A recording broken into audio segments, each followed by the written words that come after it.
And it is time now for the owner of the Dallas Cowboys, the general manager of the Dallas Cowboys, Jerry Jones, brought to you by your North Texas Ford dealers. Ford is the best in Texas. Good morning, Jerry. Merry Christmas. Well, good morning, and the same to everyone, and certainly everybody that is listening. And wish everybody a great holiday here. And I got a lot of Christmas spirit going on around here right now, so fresh off of that big win over beating Tampa, it's a great Christmas Eve. Do you find are you a Christmas music guy? Yes, I am. I'm in a very Christmas scene right now. I'm talking to you from my table at my home, and it's beautiful around here. Got a lot of people around here moving around. We have very early Christmas that starts with our family today, and it's just an exciting time. Makes you really appreciate all that is good and all that to be thankful for. We know the LeSueur peas for Thanksgiving. Is there a Christmas dish that you like to have? Boy, you got a great memory. I actually had some of those last night with our Christmas dinner that we had with our family. But listen, we do, and it's really good, fresh, we call it side meat. It's fresh pork that's basically fried, and eggs, that type of thing. And it's a great tradition. And kind of the saying around this place among some of the men said, I've got to even out my eggs with my pork, and it takes me about an hour to get that done to make it all come out right. So basically, fun time, exciting time. I was privileged to be a part of great tradition growing up, and a great family atmosphere, and this is just expanded on that. Jerry, I imagine there couldn't have been a better early Christmas gift than getting the win over Tampa Bay on Sunday. Talk a little bit about that game, and then just what you feel like you've maybe learned about your team and your head coach over the last 4 or 5 weeks. Well, I've always felt that a team is evolving. It's never the same. It's never the same from week to week. It's a moving entity, and just by the very nature of availability of players. But then you've got also the growth of talent level of players, figuratively right before your eyes during a season. And that's a lot of repetition. A lot of weeks are going by, and you have an evolving of a talent level. And, boy, that's good to see, and you see it out there, and you can see it in 3 and 4 years play. I'm told that Tom Landry used to say, don't ever judge a defensive lineman until his 3rd year. You just haven't seen the evolving of his talent level or his competitive level. So that's great to see, and so it never stays the same. And that's why you can be playing well in the earliest parts, have a couple of changes, whether it be injury or just have a player come forward. You saw it this year in Overshawn. And if you looked at his whole 2 years, you saw someone that obviously it was exciting to think about his potential when you drafted him. But, boy, was he just coming on right before your eyes and making outstanding plays and becoming real impactful on the defensive side of the ball. It's unfortunate that obviously we all know that he had that injury. But the point is, that happens to young players.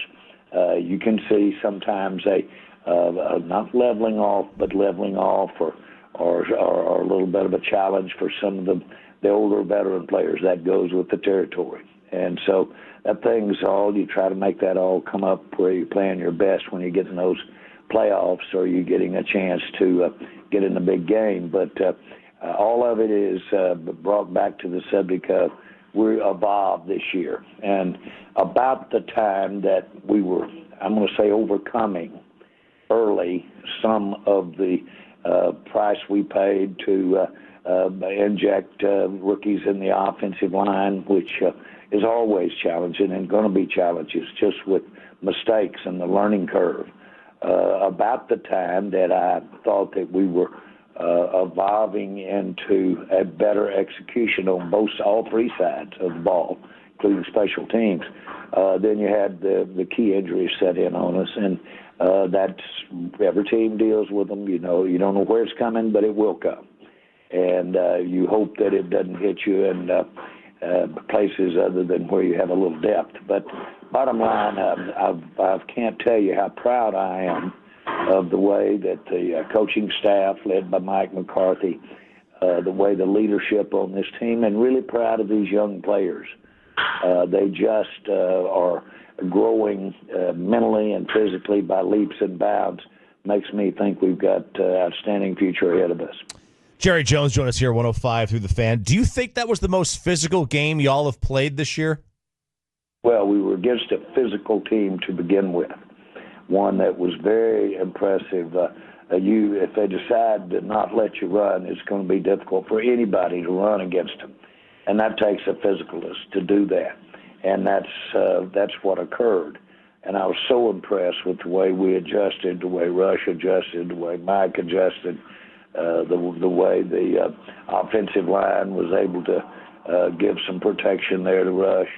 I was very, very impressed, and it gives me real excitement as we look ahead for our future, because we're working with a makeshift offensive line that really is playing a lot of players, and that can be challenging the day of the game or day of week of the game, but on the long run, it's a good thing. And so I'm just pleased with the way the team, I think I said after the game, it looked like that team was out there fighting for the last spot in the playoffs or a home field advantage. And so you can't ask for more than that. Boy, it shows me that there's something really worth maintaining and keeping on course is the ethos of the team, the competes of the team. You get somebody or some groups of people that have been in foxholes and have actually experienced it. That's a tremendous asset if you're looking at a characteristic to go forward with. You get in somebody that's been in foxhole that's also been shot at and hit, that's a real characteristic, shot at and hit. This team has been shot at and hit in many facets of it, and are still the people you want to be in the foxhole with. Jerry, you mentioned there that, after things have been eliminated, they still came out there and they played really hard. And I know you mentioned after the game that you and Mike McCarthy had spoken right after the news had become official that you guys had been eliminated, and that it was just it was a depressing conversation. You guys were both upset about it. What was that conversation like with Mike, and how did you guys talk about the weeks ahead? Well, I think that just the reality was there. It was in the room. It was right there. We weren't going to be able to advance into the playoffs. And that's a primary goal of the team. And when the reality of it soaked in, you mean there's no way, there's not a 1% way, that type of thinking. And I really was, it was just noted that you could cut it with a knife in our private conversation that we were having. And so that's bucking up. But the big thing is it transferred over to those players. And, boy, they don't tell those players they weren't playing for a playoff game. They were out there as physical as I've seen us play, gaining on it, exciting. And that's really it's really a great sign here. I'll never forget, we won one football game my first year in the NFL, 1989. One game. And I get a call, and it's Al Davis and John Madden on the other end. And, of course, they were buddies, and they might have had a television personality to everybody, but they were real buddies, and Madden had coached early for Al Davis and the Raiders. And they said, we just wanted to call and tell you, boy, keep your head up, don't get discouraged. You didn't lose the team, so to speak. And I said, guys, thank you for calling. I know what you're doing, and I really appreciate it. I said, but guess what? I burned all my ships at sea. I can't go back. And so I have nothing left to do but go forward. and I'm going forward, and I'm just excited about being in the future of the NFL. But that's the point, is that it kept a level of, we're going to get better, we're going to give it everything we've got to get better. That's what that call meant when I got it from Al Davis and John Madden 30-something years ago. Jerry, when you talk about like the foxhole and having the right guy, are you saying that you're kind of leaning towards Mike returning next year? We're just talking about what is positive right now. We started the conversation talking about how good a job, I think, with the circumstances that we've been dealing with, how good a job that the coaching staff is doing. It's led by Mike McCarthy. And that's what we're doing. I'm saying just what I'm saying. I'm very impressed with how this team and how it's playing and the level of tenacity. And I'm impressed the fact that we've got a lot of young players that are getting a lot of experience out there. The future looks bright there with those players. Jerry, and we're talking with Cowboys owner and general manager Jerry Jones here on 105 through the Fan.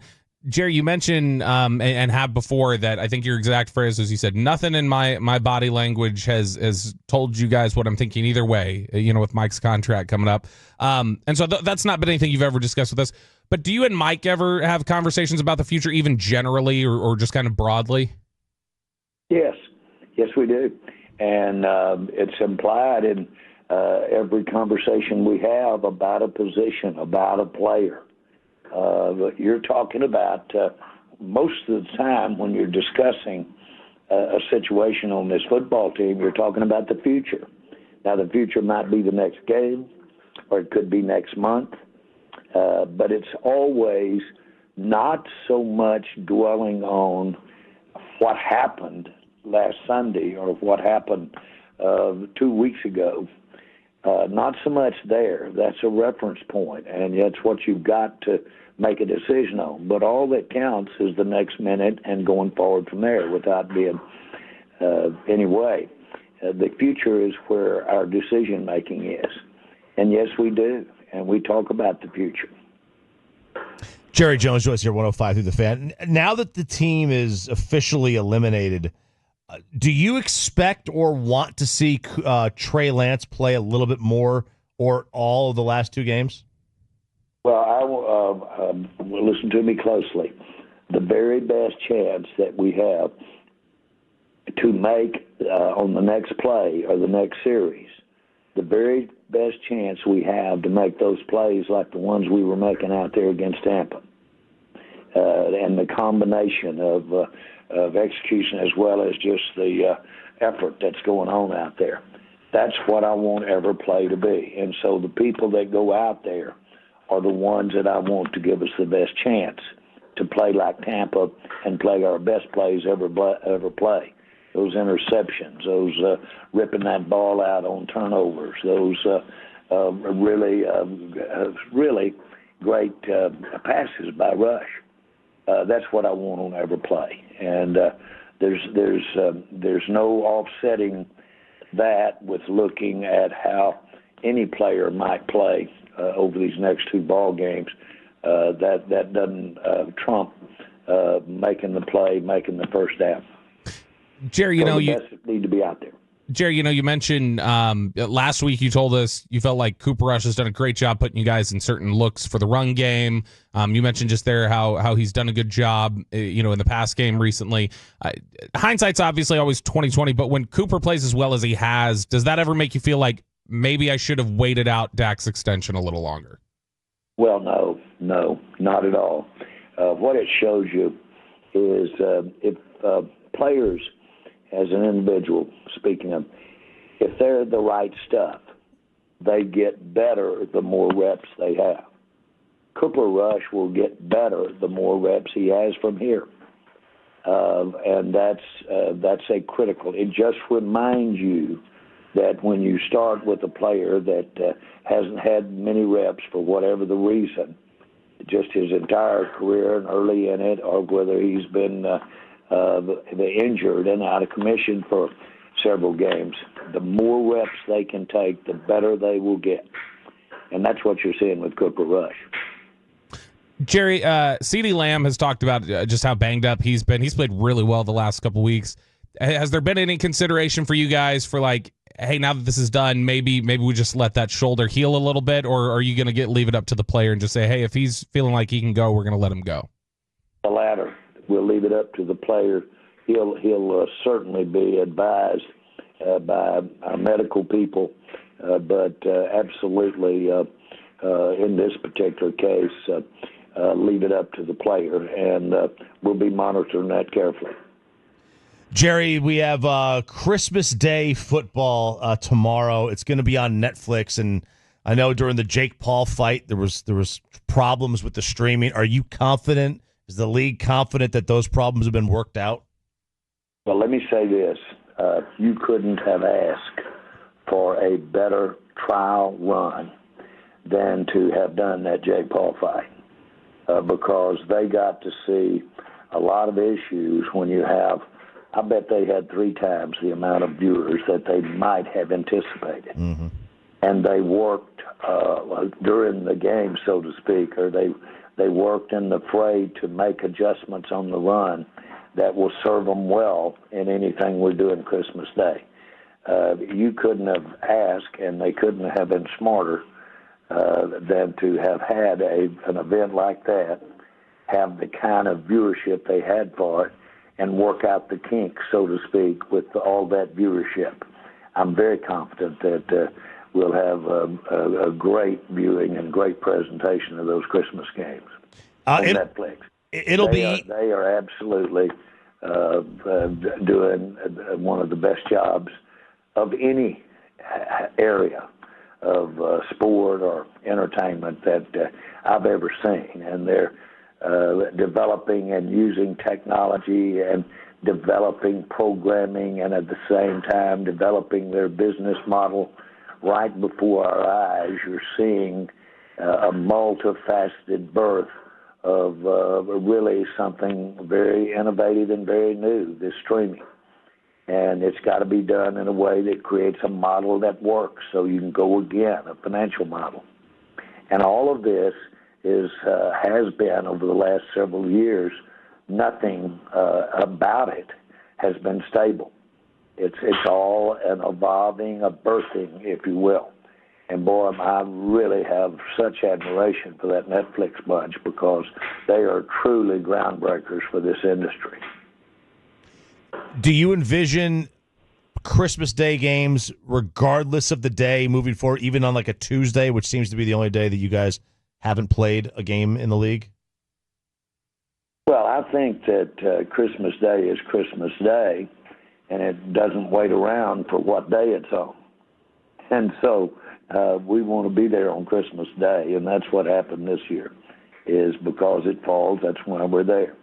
And so I would think the future is whatever day it's on, we're going to be there on Christmas with the present lay of the land. Jerry, last one for you here. Obviously, it is Christmas Eve today, and I know it was actually, I think, 35 years ago today when you've talked about the low point of the '89 season when all the toilets froze at Texas Stadium. But do you have any other big memories or things that you look back on associated with Christmas during your time in the league? Oh, I love we went to Tennessee, and during our years there with Troy and Emmett, and we go to Tennessee on Christmas night or Christmas Eve night, and I had these porcelain Santa Claus made, and they were just magnificent. I had no idea they'd turn out so nice, and every one of them was a treasure, a keepsake, like a piece of art. And I had them made because I'd planned to go around to each player's room and be Santa Claus about the time they got in their rooms and getting ready for Christmas Day game. And I got to be Santa Claus and take those around. And I have letters and presents from those players today, remembering coming in those rooms and presenting them their Santa Claus. Hey, Jerry, we appreciate it. Merry Christmas. Hope you guys have a great holiday. And then good luck this weekend. We'll talk to you next week. Okay, guys, and the same to you. Let's enjoy our life. Thank you.